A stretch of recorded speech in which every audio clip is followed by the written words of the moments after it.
السلام علیکم پیارے دوستوں، امید ہے کہ آپ سب خیریت سے ہوں گے۔ میں ہوں آپ کی رائٹر فائزہ شیخ اور آج حاضر ہوں الفت عشق جنون عشق سیزن 2 ایپیسوڈ نمبر 45 کے ساتھ۔ از قلم زینب راجپوت۔ تو بنا وقت کو ضائع کیے آج کے ایپیسوڈ کو سٹارٹ کرتے ہیں۔ اپنے سر میں ہوتے درد پر وہ برے سے منہ بنائے اپنا بایاں ہاتھ سر پر رکھے حور نے کراہتے اپنے وجود میں اٹھتے درد کی وجہ سے بمشکل سے ایک ہاتھ بیڈ پر مضبوطی سے رکھتے اپنی سرخ ہوئی سوجھی آنکھوں کو کھولتے آگے پیچھے دیکھا۔ اس کا سر بری طرح سے چکرا رہا تھا، سوچنے سمجھنے کی ساری حسیات بالکل سن ہوئی پڑی تھی۔ وہ اپنی گردن پر ہاتھ رکھے اپنے سر کو دائیں جانب گھمائے خود کو پرسکون کرنے لگی۔ حرمین عالیان شاہ۔ ایک دم سے ایل کی بھاری آواز میں کی گئی سرگوشی اس کے دماغ میں گھومتے اسے جھٹکے سے بیڈ سے اترنے پر مجبور کر گئی۔ حور نے سہمی نظریں پھیلائے اپنے سر کو نفی میں ہلایا کہ اچانک کسی غیر محسوس احساس کے تحت حور نے فوراً سے نظریں جھکائے اپنے وجود کو دیکھا۔ اس کا دل بری طرح سے خوف سے پھڑ پھڑانے لگا۔ اپنے وجود پر موجود ایل کی شرٹ دیکھتے ایک دم سے وہ ڈر و وحشت سے چیخی تھی۔ وہ گھبراتے ہوئے مڑی اور فوراً سے آئینے کے سامنے جاتے اس نے اپنے وجود کو دیکھا۔ اس کا دماغ بالکل سن سا پڑنے لگا۔ خود سے آتی ایل کی خوشبو اسے دہلنے پر مجبور کر گئی۔ حور کی ٹانگیں بری طرح سے لرزنے لگی تھیں۔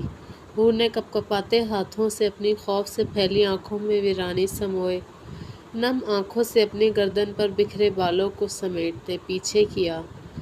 نہیں، اپنی گردن پر ایل کی شدتوں کے سرخ نشانات دیکھتے وہ بری طرح سے چیختے ایک دم سے پیچھے ہوئی تھی۔ حور نے اپنے دکھتے سر کو دونوں ہاتھوں میں تھامتے ایک دم سے وحشت زدہ سا اونچی آواز میں چیخنا شروع کر دیا کہ کمرے کے سنسان خالی پڑے در و دیوار میں اس کی آواز گونجتے ماحول میں وحشتیں بکھیرنے لگی۔ اسے لاکھ کوشش کے باوجود بھی کچھ بھی یاد نہیں آ رہا تھا۔ وہ لاکھ چاہنے کے باوجود بھی کچھ بھی یاد نہیں کر پا رہی تھی سوائے اس آخری لمس کے اپنی ڈریس کی کھلتی ڈوریوں کو محسوس کرنے کے۔ وہ ایک دم سے کسی بے جان گڑیا کی مانند پیچھے کو گری تھی۔ اس کا وجود بالکل ساکت سن پڑ گیا تھا۔ اللہ جی! وہ ایک دم سے روتے ہوئے اپنے اللہ کو یاد کرنے لگی۔ اس کی چیخیں، اس کے رونے کی آواز کسی کا بھی دل چیر سکتی تھی۔ اس کی آنکھوں میں ایک سمندر سا آباد ہوا جو کسی بہتے جھرنے کی مانند اس کی سیاہ جھیل جیسی آنکھوں سے روانی سے بہہ رہا تھا۔ اس نے تو کبھی کسی کا برا نہیں چاہا تھا، کبھی اپنے اللہ اپنے والدین کو ناراض نہیں کیا، کبھی کسی سے اونچی آواز میں بات نہیں کی، تو پھر میں ہی کیوں ہوا ایسا میرے ساتھ؟ میرے اللہ مجھے بتائیں میں کس منہ سے اپنے ماں باپ اپنے بھائی کے پاس جاؤں گی؟ مجھے موت دے دے میرے رب، میں اس طرح سے جی نہیں پاؤں گی۔ یہ وحشتیں میرا اندر ختم کر دیں گی، میں کہاں جاؤں میرے مولا؟ وہ ہاتھ گھٹنوں پر باندھے کسی پاگل کسی مانند بلک رہی تھی۔ اس کا نازک وجود بری طرح سے لرز رہا تھا۔ گھنی سیاہ زلفیں اس کے دونوں اطراف سے ڈھلکتی اس کے چہرے پہ سایہ سا کر گئیں۔ سرخ و سفید چہرہ آنسوؤں سے تر تھا۔ وہ اس وقت کسی بھٹکے راہی کی مسافر دکھ رہی تھی جس کے پاس اس کی منزل کا پتہ تو معلوم تھا مگر اس تک پہنچنے کے سارے راستے، سارے در بند کر دیے گئے تھے۔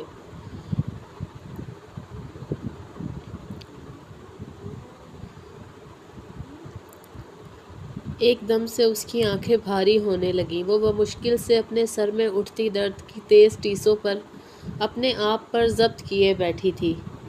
حور نے گھٹنوں پر زور ڈالے بمشکل سے اٹھتے واش روم کا ڈور کھولا اور پھر گھسیٹتے قدموں سے اندر جاتی وہ شاور کو آن کیے نیچے بیٹھتی چلی گئی۔ یخ بستہ ٹھنڈ میں شاور کا ٹھنڈا ٹھار حواس شل کر دینے والا پانی اس کے وجود پر گرتے اسے بھگونے لگا۔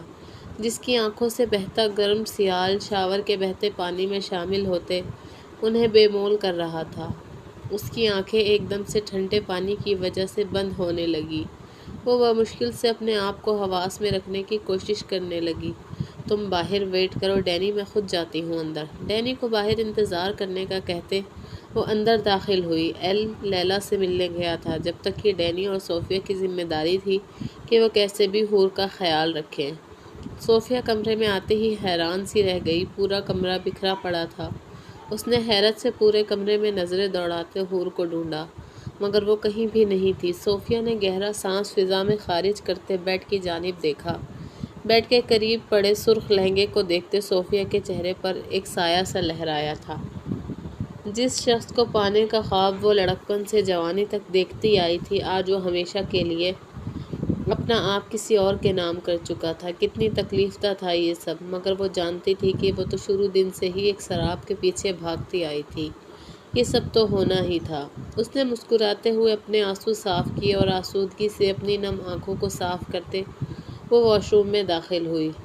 حور فرش پر بے ہوش پڑی حور کو دیکھتے وہ گھبراتے ہوئے اس کے قریب گئی اور نرمی سے اس کے سر کو گود میں رکھتے وہ متفکر سی اسے دیکھنے لگی۔ اسے اندازہ تو تھا کہ جو کچھ ایل اس معصوم کے ساتھ کرنے کا سوچ رہا تھا، یہ سب کچھ یہ معصوم برداشت نہیں کر پائے گی، اور ایسا ہی ہوا تھا۔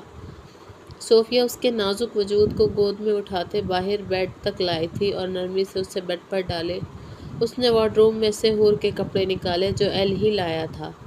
صوفیہ نے اشتیاق سے اس کے خوبصورت حجاب کو دیکھا جو بالکل حور کے چہرے سے مشابہت رکھتا تھا۔ وہ کپڑے نکالتے اس کی جانب بڑھی۔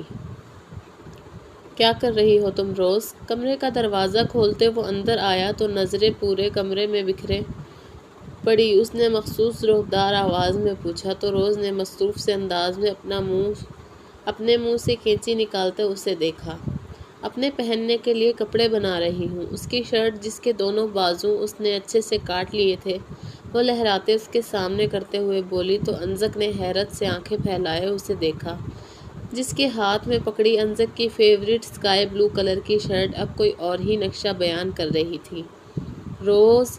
وہ چیختا دوڑتے اس کے قریب آیا تھا اور فوراً سے اس کے ہاتھ سے اپنی شرٹ کو کھینچتے وہ سامنے پھیلائے دیکھنے لگا۔ یہ کیا تم نے پاگل لڑکی؟ وہ چیختے اسے بازوؤں سے پکڑتے جھنجھوڑنے لگا جو بیڈ پر گود بنائے بیٹھی تھی۔ انزک کے یوں اچانک سے کھینچنے پر وہ ایک دم کسی کھلونے کی طرح بیڈ سے اوپر اس کے ہاتھوں میں لہرا گئی۔ کڈنیپر! اس نے ڈرتے خود کو بیڈ سے اونچا پاتے انزک کو مخاطب کیا تو انزک نے اس چھوٹے پیکٹ کو دیکھا جس پر اسے مکمل اختیار حاصل تھا۔ تم نے اپنے پہننے کے لیے میری یہ 2 سال سے فیورٹ شرٹ تباہ کر دی۔ وہ اس کے چہرے پہ اپنی گرم سانسیں چھوڑتے بولا کہ روز نے 2 سال سنتے اسے گھورا۔ واٹ! تم 2 سال سے اس شرٹ کو یوز کر رہے ہو؟ میں تو ایک بار پہنا کپڑا دوبارہ استعمال نہیں کرتی۔ وہ ناک چڑھائے آنکھیں گھماتے ہوئے بولی تو انزک کے ہونٹوں پر دلکش سی مسکراہٹ بکھری۔ اسے کھینچتے اپنا ایک ہاتھ اس کی کمر کے گرد حائل کیے انزک نے اسے خود سے لگایا تو روز نے ناک چڑھاتے اسے دیکھا۔ تم دور رہ کر بات کیا کرو مجھ سے کڈنیپر! اس کے ہونٹوں پر ہاتھ رکھتے وہ اسے وارننگ دینے والے انداز میں دیکھتے ہوئے بولی تو انزک کا اس کے ہاتھ کو ہونٹوں سے چھوا، جس پر روز نے فوراً سے ہاتھ پیچھے کیا تھا۔ میں تمہارے لیے کپڑے لایا ہوں روز کی خوشبو، تمہیں میرے کپڑے پہننے کی ضرورت نہیں، اور اب جب تم نے میری فیورٹ شرٹ خراب کی ہے اس کی سزا تو تمہیں دینی پڑے گی۔ وہ پرسوچ انداز میں اسے دیکھتے گود میں بھرتے ڈریسنگ کے سامنے گیا اور نرمی سے اسے چیئر پر بٹھائے انزک نے اپنے لائے شاپنگ بیگز اس کے سامنے رکھے۔ دیکھو ان کو۔ اس کے چھوٹے چھوٹے گولڈن بالوں میں ہاتھ گھماتے وہ بھاری لہجے میں بولا تھا، جبکہ آنکھوں میں خمار کی سرخی سی آنے لگی تھی جس سے وہ انجان بیٹھی اس کے لائے کپڑے دیکھنے لگی۔ یہ سب کیا ہے کڈنیپر؟ میں ایسے کپڑے نہیں پہنتی۔ روز نے باری باری سبھی کپڑے نکالتے دیکھے تھے جن میں شارٹ فراک اور ساتھ میں ٹائٹس موجود تھے۔ اسے شروع دن سے ہی ایسے کپڑے سخت ناپسند تھے۔ وہ شارٹ سکرٹ اور ساتھ میں شارٹ ہی جینز پہنتی آئی تھی۔ پہلے نہیں پہنتی تھی مگر اب سے تم یہی پہنو گی۔ اس کے سر کو پیچھے سے کھینچتے وہ اس کی آنکھوں میں دیکھتے بولا تو روز کو حیرت ہوئی۔ نو نو نو، میں کبھی بھی یہ نہیں پہنوں گی۔ اس نے فوراً سے انزک کا ہاتھ جھٹکتے خود سے دور کرتے سیدھا ہوتے ہوئے اسے گھورا۔ زیادہ بننے کی ضرورت نہیں ہے، تم میرے ہسبینڈ نہیں ہو سمجھے؟ یہ شادی صرف نام کی شادی ہے، یاد ہے نا؟ اور اگر اب مجھے ٹچ کرنے کی کوشش کی تو اچھا نہیں ہوگا، تم مجھ سے دور رہ کر بات کرو۔ اس کے سامنے کھڑے ہوتے روز نے کہتے ساتھ ہی مرر کے سامنے رکھے کپڑوں کو ایک دم جھٹکے سے نیچے گرایا۔ انزک نے جبڑے بھینچتے اپنے آپ پر کنٹرول کیا۔ چپ چاپ ان میں سے ایک سوٹ نکالو اور ابھی کے ابھی چینج کر کے آؤ۔ وہ دانت پیستے ساتھ ہی اسے ہدایت دیتے بولا۔ تمہاری بھول ہے، کبھی بھی نہیں۔ وہ بدتمیزی سے اونچی آواز میں کہتے ایک جانب سے ہوتے نکلنے لگی۔ مان اس کا نازک ہاتھ انزک کے ہاتھ میں تھا۔ چھوڑو کڈنیپر، مجھے درد ہو رہا ہے۔ وہ درد سے چیختی اسے خود سے دور کرنے لگی، مگر انزک بھینچے جبڑوں کے ساتھ اسے کھینچتے باتھ روم میں لے جاتے ایک دم سے اس کے بازو کو چھوڑے روم کو اندر سے لاک کر گیا۔ سمجھتی کیا ہو تم خود کو؟ میری شرافت راس نہیں آئی تمہیں؟ میں چاہتا تھا کہ تمہیں آرام سے سمجھاؤں، مگر تم تو سمجھنے والی شے ہی نہیں ہو۔ تم جو تھی مجھے اس سے کوئی تعلق یا سروکار نہیں، مگر اب تم میری ہو، میری بیوی، میری ملکیت۔ تمہارے پاؤں کے ناخن سے لے کر تمہارے سر کے بالوں تک میں ہر چیز کا مالک ہوں۔ میرا حق ہے سمجھی تم پر۔ اپنا بھاری ہاتھ اس کی کمر کے گرد لپیٹتے وہ اسے اپنے بے انتہا قریب کرتے بولا کہ اس کے لفظوں میں چھپی وحشت اس کے پاگل پن کو دیکھتے وہ سہم سی گئی۔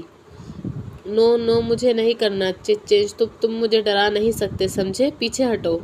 اپنے ڈر پر قابو پاتے روز نے وہاں سے نکلنا چاہا تھا کہ انزک نے ہاتھ پیچھے سے اس کی گردن کے گرد لپیٹتے اسے کھینچتے اپنے سامنے کیا۔ میں ڈرا نہیں رہا، صرف وارن کر رہا ہوں روز ڈارلنگ۔ پہنو گی کہ میں خود پہناؤں؟ اس کے چہرے کے قریب جھکتے انزک نے پھونک مارتے اس کے ماتھے سے بال پیچھے کیے تو وہ ڈرتی آنکھیں میچ گئی۔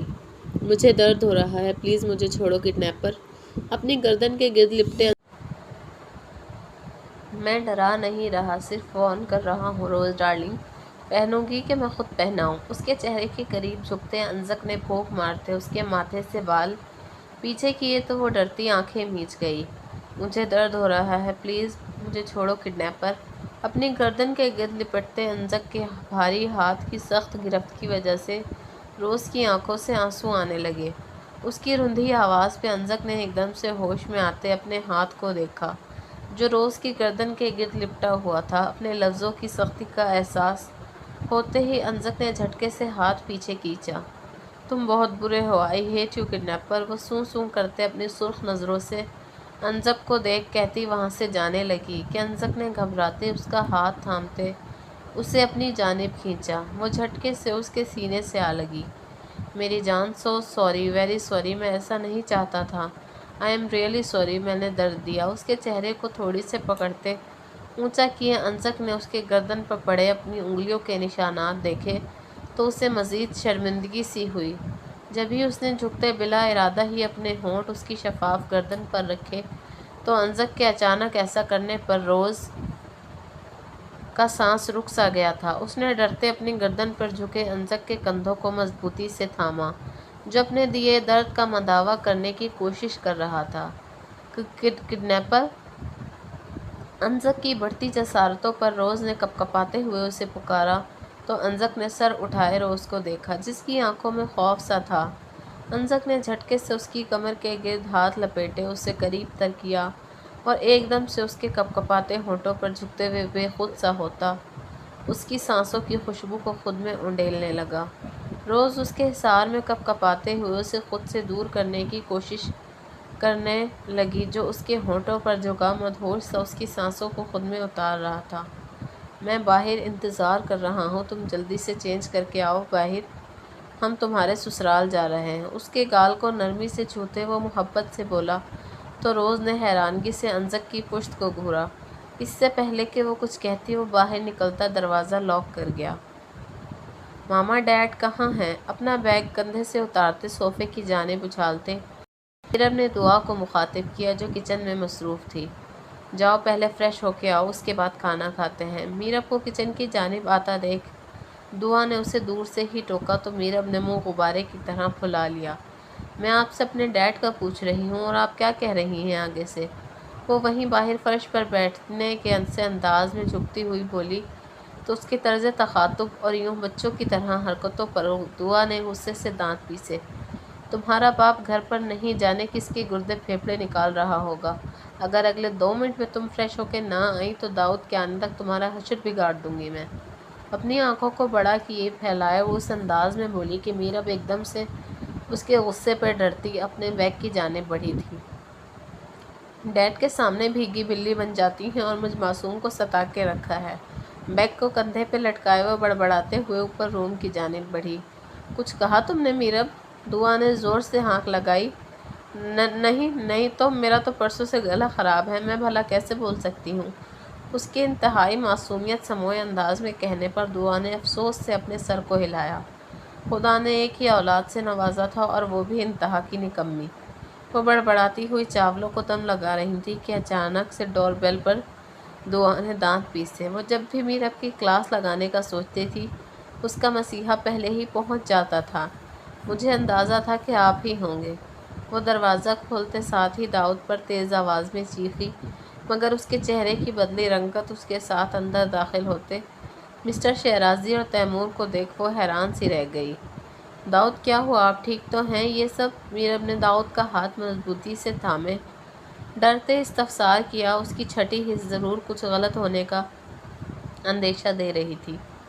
السلام علیکم ساسو مام، تیمور نے سر آگے کرتے خوشی، محبت اور احترام سے سلام کیا تو دعا نے حیرانگی سے پہلے اپنے آگے سر کیے تیمور اور پھر داؤد کو دیکھا۔ وعلیکم السلام بیٹا داؤد، مجھے آپ سے بات کرنی ہے، وہ تیمور کے سر پہ ہاتھ پھیرتے ہوئے بولی، کیونکہ دعا کی نظر پیچھے سے داخل ہوتے لوگوں پر پڑ چکی تھی۔ اس کی آنکھوں میں خوف، بے چینی سی در آئی تھی۔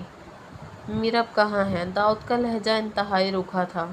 دعا کو ڈر سا لگا، وہ پہلی بار داؤد کو یوں دیکھ رہی تھی، وگرنہ وہ ایسا تو نہیں تھا۔ کیوں پوچھ رہے ہیں آپ میرب کا؟ وہ گھر پر نہیں، دعا نے ڈرتے جھوٹ بولا تو داؤد نے غصے سے اسے گھورا۔ اوپر جاؤ اور میرب کو بولو 5 منٹ تک تیار ہو جائے، اس کا نکاح ہے ابھی اور اسی وقت تیمور سے۔ داؤد نے دعا کو وہاں سے بھیجنے کے سے انداز میں پیچھے کیا اور ساتھ ہی اپنا فیصلہ سنایا۔ یہ آپ کیا کہہ رہے ہیں داؤد؟ آپ نے تو کہا تھا کہ ہم یہ رشتہ نہیں کریں گے کیونکہ میرب نہیں چاہتی، تو آپ یہ سب کیوں؟ دعا نے اسے بازو سے تھامتے رخ اپنی جانب کیے پوچھا تھا۔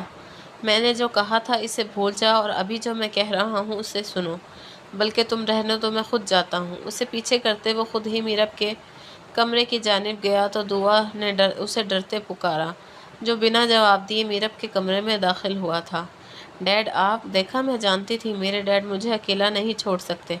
آپ کو پتا تھا نا کہ آج آپ کی بیوی میرا شکار کرنے والی ہے، اسی لیے آپ پہلے سے آ گئے۔ وہ دوڑتے ہوئے داؤد کے اندر آنے پر اس کے سینے سے لگتے چہکتے بول رہی تھی۔ داؤد نے اپنے دل کو مضبوط کرتے اپنی آنکھوں کو موندا۔ میرب میری پرنسس، اگر آپ کے ڈیڈ آپ سے کچھ مانگے تو آپ دو گے؟ داؤد نے محبت سے اس کی پیشانی پہ بوسہ دیتے ہوئے پوچھا تھا۔ میرب نے مسکراتے اپنے ڈیڈ کے گال پر بوسہ دیا۔ یہ بھی کوئی کہنے کی بات ہے، میرا عشق ہے آپ ڈیڈ، آپ کے لیے تو یہ جان بھی قربان، ایک بار مانگے تو صحیح۔ وہ اتراتی اس کی گردن میں بازوؤں کا حصار بنائے کہنے لگی۔ داؤد کے دل میں درد کی ٹیس سی اٹھی تھی۔ اس کا معصوم چہچہاتی چڑیا وہ بمشکل سے اپنے جذبات کو روک رہا تھا۔ اگر میں آپ سے کہوں کہ آپ اپنے ڈیڈ کی خوشی کے لیے تیمور سے شادی کر لیں ابھی، تو کیا آپ تیار ہیں؟ اس کے چہرے پر جھولتے گھنگریالے بالوں کو پیچھے کرتے ہوئے ڈرے ہوئے لہجے میں پوچھنے لگا۔ ایک خوف بھی تھا کہ کہیں وہ انکار نہ کر دے۔ ڈیڈ؟ میرب کی آنکھوں میں بے یقینی سی تھی، اسے داؤد کے کہے الفاظ پر یقین نہیں آیا تھا۔ میں تمہارا جواب چاہتا ہوں میرب۔ اس کی آنکھوں میں بے یقینی دیکھ داؤد نے اسے پہلے ہی آگاہ کیا تو میرب کو لگا اس کا دل پھٹنے کو تھا۔ میں میرب داؤد ہوں ڈیڈ، اپنی بات سے پیچھے نہیں ہٹوں گی، میں تیار ہوں اس نکاح کے لیے۔ داؤد سے الگ ہوتے وہ مضبوط لہجے میں بولی تو داؤد نے آگے بڑھتے اسے سینے سے لگانا چاہا، مگر میرب نے اسے ہاتھ کے اشارے سے اپنے قریب آنے سے روکا تھا۔ داؤد کا دل لہو لہان ہو کر رہ گیا۔ آج پہلی بار اس کی پرنسس نے اسے یوں اپنے قریب آنے سے روکا تھا، مگر اس وقت اس کا مضبوط بننا ضروری تھا، وہ ٹوٹ نہیں سکتا تھا۔ میں تھوڑی دیر میں مولوی صاحب کے ساتھ آتا ہوں، تم نکاح کے لیے تیار رہنا۔ اپنی آواز کو مضبوط بنائے وہ کہتے ساتھ ہی بنا میرب کو دیکھے وہاں سے باہر نکلا تھا۔ حور اٹھو یار، اس کا چہرہ تھپ تھپاتے صوفیہ متفکر سی ہونے لگی۔ حور کا پورا وجود آگ کی مانند گرم ہوا تھا، یقیناً اسے تیز بخار تھا۔ صوفیہ اس کے کپڑے چینج کروانے کے بعد اسے اٹھانے کی کوشش کر رہی تھی جو بالکل سن بے ہوش پڑی تھی۔ صوفیہ! حور جو بمشکل سے آنکھیں کھول پائی تھی اپنے سامنے صوفیہ کو دیکھتے وہ سرخ ہوئی آنکھوں سے اسے دیکھ کر پکارنے لگی۔ صوفیہ کو شرمندگی سی ہوئی، اس معصوم کی حالت کے ذمہ دار کہیں نہ کہیں وہ خود بھی تھی۔ حور تم کہاں چلی گئی تھی؟ میں اتنے دنوں سے تمہیں ڈھونڈ رہی ہوں، اور اب یہ کون سی جگہ ہے؟ تم ٹھیک تو ہو؟ یہ سب کیا ہے؟ اسے ہوش میں آتا دیکھ صوفیہ نے ایک دم سے جانے کتنے سوال پوچھ ڈالے تھے، جن کے جواب دینے سے فی الحال وہ معصوم قاصر تھی۔ مجھے ماما کے پاس جانا ہے ماریا، وہ روتے ہوئے اپنا سر اس کی گود میں رکھتے کسی سہمے ہوئے بچے کی مانند بولی تھی کہ صوفیہ کا دل ایک دم سے پسیج گیا۔ اسے اپنے اور ایل کے کیے پر بے انتہا افسوس ہوا، اپنا ضمیر ملامت کرتا محسوس ہونے لگا۔ ہاں ہاں میں لے چلوں گی تمہیں واپس، پہلے تم یہ بتاؤ تم یہاں کیسے آئی اور تمہیں اتنا تیز بخار کیوں ہوا؟ اس کے گھنے ریشمی بالوں میں ہاتھ چلاتے وہ فکر سے پوچھنے لگی، حالانکہ وہ سب جانتی تھی اچھے سے۔ مجھے کچھ نہیں پتہ، ہمیں نکلنا ہوگا یہاں سے، وہ پھر آ جائے گا، مجھے مام کے پاس جانا ہے۔ وہ روتے ہوئے ایل کے تصور سے ہی کانپ اٹھی تھی۔ اس کے چہرے کے بدلتے رنگ کو دیکھ صوفیہ نے اس کی پشت کو سہلایا، جو بری طرح سے پینک ہو رہی تھی۔ ریلیکس، کوئی نہیں، یہاں پر صرف میں ہوں حور۔ صوفیہ کے لیے اسے سنبھالنا ناممکن ہو رہا تھا۔ اس کا رونا بلکنا صوفیہ کو مزید شرمندہ کر رہا تھا۔ اچانک صوفیہ کا فون رنگ ہوا۔ وہ حور کو بیڈ پر بٹھائے فون دیکھنے لگی۔ ڈینی کا نمبر دیکھ وہ مزید پریشان ہوئی تھی۔ ہاں بولو بھائی۔ حور کی موجودگی کے احساس سے وہ بھائی کہتے بات کرنے لگی۔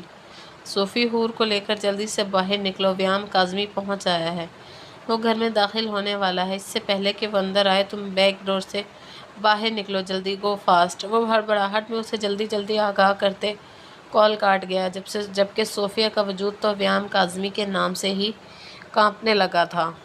اس نے سنا تھا کہ جو کوئی اسے ایک بار دیکھتا تھا تو متاثر ہوئے بنا نہیں رہ پاتا تھا، اسے ایک بار دیکھتا تھا۔ مگر صوفیہ کو اپنی موت اپنے سر تک پہنچی محسوس ہو رہی تھی۔ حور ہمیں، وہ حور کے پاس جاتے اسے اٹھائے لگی کہ اس سے پہلے ہی دروازہ ٹھا کے ساتھ کھلتا چلا گیا۔ صوفیہ ایک دم سے چیختی جگہ سے اچھلی تھی۔ اس کی آنکھوں میں ایک انجانا سا خوف تھا۔ پرنسس، وہ غضبناک لہجے میں دہاڑتے بیڈ پر آڑی ترچھی سرخ چہرے سے پڑی اپنی پرنسس کو دیکھ اس کی جانب بڑھا تھا۔ صوفیہ کا پورا وجود سن سا ہونے لگا۔ اس نے تھوک نگلتے اس بھیڈنگے الجھے حلیے میں غضبناک تاثرات سے اندر آئے ویام کاظمی کو دیکھا، جس کی بھوری آنکھیں آگ ابل رہی تھیں۔ سرخ و سفید چہرہ بالکل سپاٹ و بے تاثر تھا۔ ویام لپکتے اپنی پرنسس کے قریب پہنچا۔ حور، جو اپنے بھائی کی آواز پر بمشکل سے آنکھیں کھولتے اسے دیکھ رہی تھی، ویام نے جھٹکے سے اس کے قریب جاتے اسے باہوں میں بھرا تھا۔ ہے بھائی کی پرنسس، میری زندگی، کیا ہوا؟ اتنا تیز بخار کیوں ہوا میری گڑیا کو؟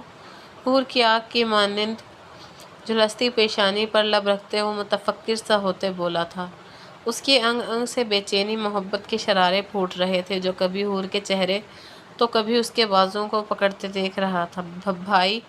حور نے ایک دم سے روتے اپنے صاحبان، اپنے محافظ کو دیکھا، جس کی باہوں میں وہ پل کر بڑی ہوئی تھی۔ بھائی کی جان، کوئی کچھ نہیں کر سکتا میری انجل کو، ہم ابھی واپس جائیں گے۔ وہ اسے سینے سے لگائے اس کے سر پہ بوسہ دیتے بے چینی سے بول رہا تھا، جبکہ آنکھوں میں ابھی تک اپنی پرنسس کو اس حالت میں دیکھنے کی وجہ سے نمی جھلک رہی تھی۔ ماریا! ویام نے کسی کانچ کی گڑیا کی مانند اپنی پرنسس کو باہوں میں سمیٹتے ماریا کو پکارا۔ صوفیہ کا چہرہ لٹھے کی مانند سفید پڑ گیا۔ وہ سمجھ گئی تھی کہ ویام سب کچھ معلوم کر کے یہاں پہنچا تھا۔ یس سر، ماریا اندر آتے ویام سے مخاطب ہوئی۔ مس ماریا، صوفیہ کو لے چلو، اور ہاں، جب تک میں اپنی پرنسس کو نہ دیکھ لوں میڈم کو ذرا سی آنچ بھی نہ آنے پائے۔ اس کا لہجہ سرد و سپاٹ تھا، جبکہ آنکھوں میں نفرت، غصے اور تیش کے شعلے لپک رہے تھے، جیسے وہ ابھی اسے پکڑتے ختم کر دیتا۔ بھائی، میں موم کے پاس لے چلیں۔ حور کی ہلکی کسی آواز میں کی گئی سرگوشی پر ویام نے جبڑے بھینچتے اسے خود سے لگایا، اور پھر تیزی سے گاڑی کی جانب بڑھتے اس نے مڑتے ایک نظر اس اپارٹمنٹ پہ ڈالی۔ ڈارک گولڈن گردن تک جاتے بالوں کو ترتیب سے پونی میں قید کیے، آدھے کھلے بالوں دونوں کندھوں پر ڈالے، بلیک شرٹ کے اوپر میرون لیدر جیکٹ اور ساتھ ہی میچنگ بلیک جینز پہنے، اپنی بلو آنکھوں میں اپنی محبت، چاہت، اپنی الفت کو حاصل کرنے کی الگ سی چمک لیے، وہ آج پہلی بار ہلکی سی مسکراہٹ کے ساتھ روم میں داخل ہوا۔ ہائے موم، وہ ہمیشہ کی طرح لیلا کے قریب جاتے ہوئے بولا، جس نے ایل کی آواز پر مڑتے اپنی نیلی سرخ ہوئی آنکھوں سے ایل کی جانب دیکھا۔ چٹاخ! کمرے کی خاموش ماحول میں ایک دم سے تھپڑ کی تیز آواز گونجی۔ ایل بے جان سے نظریں زمین پہ گاڑے کھڑا تھا، جبکہ لیلا نے غصے سے اسے تھپڑ مارتے، اس کی گریبان سے تھامتے اس کا رخ اپنی جانب کیا۔ تمہیں میں نے اس لیے اتنا پال پوس کے بڑا نہیں کیا تھا کہ تم میرے دشمن کی بیٹی کو توڑنے کے بجائے اسے اپنے نام کر کے آ جاؤ۔ میں نے سالوں اپنے بدلے کا انتظار کیا، یہی سوچتی رہی کہ تم بڑے ہو کر میرا بدلہ لوگے، اس وریان کی بیٹی کو تباہ و برباد کرو گے، اس کو نوچو گے، اور جب وہ اپنی بکھری حالت میں اپنے باپ کے سامنے جائے گی تو اس کا باپ ٹوٹ جائے گا۔ اسے احساس ہوگا اس کے مجھ پہ معصوم کے ساتھ جو کچھ کیا اس کی بیٹی کو بھی بدلے میں یہی ملا۔ مگر تم تو میرا غرور تھے ایل۔ ایل کے ساکت وجود کو دیکھتی وہ غراتی اسے پیچھے کو دھکا دیتے بولی، میں نے لاکھوں حسین چہرے تمہارے قدموں میں ڈالے جسے تم نے آنکھ اٹھا کر نہیں دیکھا۔ میں نے تمہیں اتنا مضبوط بنایا کہ تمہارے اندر کا مرد وریام کاظمی کی بیٹی کے جھانسے میں نہ آ سکے۔ مگر تم نے کیا کیا ایل؟ ہزاروں لڑکیوں کو ٹھکرا کے تم نے اس وریام کاظمی کی بیٹی سے شادی کر لی، اس کے نام کے ساتھ اپنا نام جوڑ کر اپنی ماں کو ختم کر دیا تم نے آج۔ موم ریلیکس، میری بات سنیں آپ۔ وہ تڑپتے لیلا کے قریب جاتا اسے نرمی سے پکڑتے صوفے پر بٹھا گیا۔ موم، میں نے حور سے شادی صرف اور صرف آپ کی وجہ سے کی ہے۔ اس کے قریب گھٹنوں میں بیٹھے وہ نرمی سے اس کے ہاتھ تھامے اس کی نیلی آنکھوں میں جھانکتے ہوئے بولا، اپنی مرضی کو میرے سر پر مت تھوپو تم ایل۔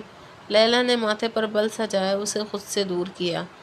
جب سے ڈینی نے اسے ایل کی حالت کے حرکت کے متعلق آگاہ کیا تھا، اس کی حالت ایسی ہی تھی، مگر وہ یہ نہیں جانتی تھی کہ ڈینی نے یہ سب ایل کے کہنے پر کیا ہے۔ میری بات سنیں موم پلیز، وہ لیلا کو خاموش کرواتے التجائی لہجے میں گویا ہوا تو لیلا خاموش ہوتے اسے دیکھنے لگی۔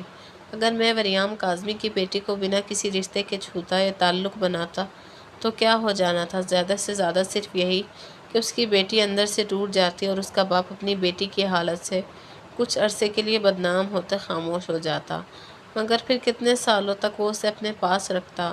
وہ کسی نہ کسی طرح اس کی شادی کروا دیتا اور شادی کے 2 سال بعد وہ سب کچھ بھول بھال کے خوشی خوشی اپنی زندگی گزارنے لگتی۔ مگر اب وہ میری بیوی ہے موم، وہ میرے نام ہے، میں نہ اسے اپناؤں گا نہ ہی اسے چھوڑوں گا، اور وہ پوری زندگی یوں ہی اپنے باپ کی آنکھوں کے سامنے گزار دے گی جس سے وہ پل پل مرے گا موم۔ ایل نے شاطرانہ انداز میں اپنی سوچی کہانی لیلا کے گوش و گزار کی۔ لیلا کے ماتھے پہ بل ایک دم سے غائب ہوئے تھے۔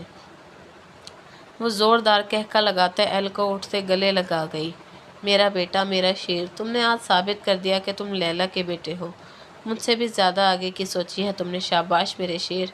اس کے انگ انگ سے خوشی جھلک رہی تھی، وہ خوشی سے کہکے لگاتی اپنا پاگل پن دکھا رہی تھی، جبکہ ایل کی آنکھوں میں حور کا نازک سراپا بسا ہوا تھا۔ وہ پاس نہیں تھی مگر اس کی خوشبو، اس کا خمار ابھی تک ایل کے حواسوں پر طارب تھا۔